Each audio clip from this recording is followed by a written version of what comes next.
Welcome back to a Yahoo Finance special, Crypto in 2023, brought to you by Intuit TurboTax. Joining us now is former SEC Senior Trial Counsel Howard Fischer, as well as Sultan Meghji, who is the first ever Chief Innovation Officer at the FDIC.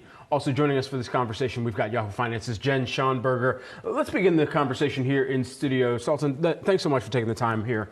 First and foremost, when you think about innovation within the FDIC, what does that even entail, especially as it relates to crypto, and what steps still need to be taken at this point? Absolutely. Well, when I was inside, what we did was really try to think about innovation in three ways. One was modernizing the agency. That's an agency where it's a lot of paper and files, and they didn't even, couldn't use their iPhones correctly back in the day, right? The second is making sure that the FDIC, as the primary bank regulator, was being efficient and using technology to do a better job, especially finding bad behavior in the banking system. Everything from, diversity and equity issues all the way through to terrorist financing. And then the third was trying to foster thoughtful innovation inside of the regulatory context so that we could continue to be the most powerful and most useful banking platform globally. And that included crypto. Howard, Jennifer Schonberger here, if I could come to you. Curious for your reaction on the SEC reportedly suing Paxos on issuing Binance's stablecoin, apparently a violation of securities law as an unregistered security. What implications do you think this has for the regulation of stablecoins and stablecoin issuers? Yeah, I think you're seeing a very interesting last 6 months in the crypto world as it relates to the SEC. The SEC has essentially claimed to be the regulator of digital assets, and it's done that not by issuing regulations, but by bringing enforcement actions against Gemini and Genesis, against FTX, against alleged insider traders of Coinbase coins, against Kraken. And now it's threatening to bring a case regarding stable coins. It looks like what the SEC is doing is essentially saying that none of these programs, none of these assets, none of these structures are legal, and they're just going to shut them down. And the way they're going to do that is by arguing that they are securities. And as securities, they need to be registered and regulated. And if they're not, they'll be halted.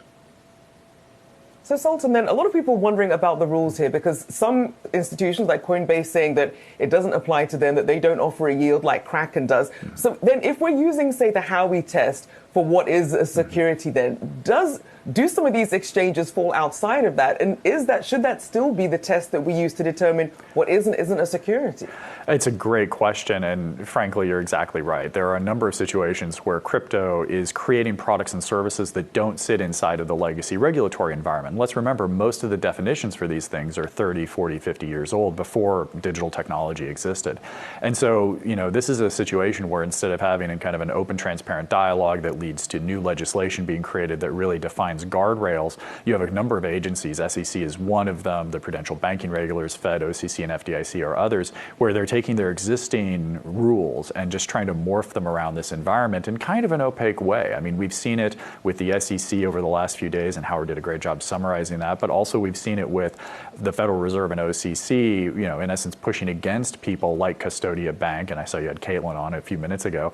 Basically they were doing the right thing. They were filling out an application, they were going through the process, and now they're saying, no, you look like X even if you're not X, and we're going to treat you that way. And so it's really, kind of wonder if it's a square peg round hole kind of thing. And right now, since there's no legislation, there's nothing to stop these agencies from using their existing authorities like this.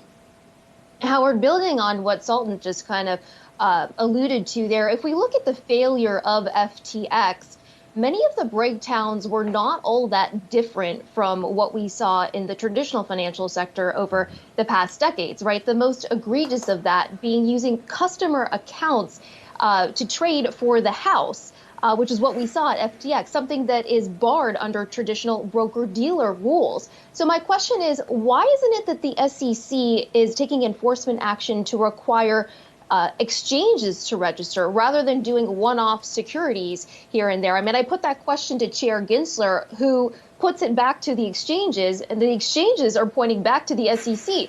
So we have a lot of finger pointing here. Having been a trial lawyer for the SEC, why is this happening? Why aren't we seeing greater enforcement action from the SEC to get these exchanges to register? I think the metaphor might more appropriately be not finger pointing, but hot potato passing.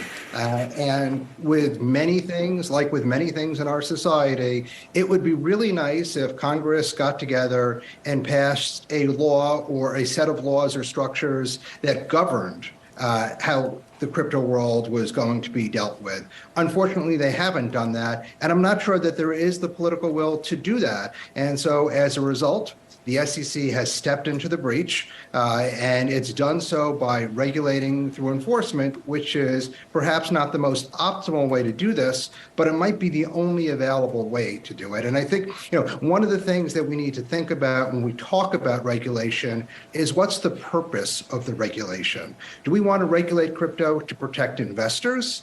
Do we want to regulate crypto in order to promote the creation of a stable industry?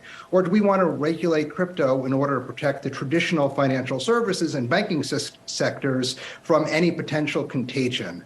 I don't think that there is a political agreement as to what the purpose of regulation is and what the purpose of crypto regulation should be. And I think until we get that agreement, we are not likely to see legislative efforts to remedy this. And as long as we have that gap, SEC and other regulators are going to step into the breach by doing enforcement and regulating in that way. Okay, so Sultan, here's the thing now. We're discussing regulation, but at a lens of U.S. specific authorities, does there need to be a consortium of international regulators that actually come together and recognize the fact that we're dealing with or trying to put some guardrails, at least, around what is a very global type of transactions spectrum that's taking place? Well, the challenge is there's so many different international bodies all working on this in parallel, and similar to Howard's comment, like what you see in the U.S. is a microcosm of what you're seeing globally, whether it's the European Central Bank or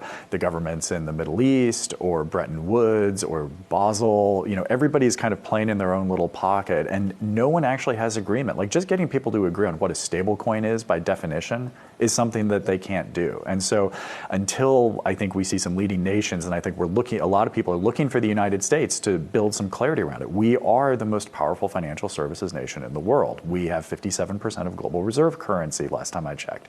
We are the people that everybody's going to follow. And the fact that we can't follow right now is causing a lot of issue. And so you see crypto going into these little dark corners, whether it's bad guy behavior in the Caribbean or whatever. You see it in Malta and places like that. You see the Russians and Iranians creating a gold-backed stablecoin to trade oil in violation of sanctions. This is what's happening to this market because we're pushing it out of the U.S. infrastructure. Understood. Gentlemen, thank you so much for taking the time here with us today. Former SEC Senior Trial Counsel Howard Fischer, as well as Sultan Meghji, who is the former Federal Deposit Insurance Corporation Chief Innovation Officer, as well as Yahoo's own Jennifer Schonberger. Thanks so much.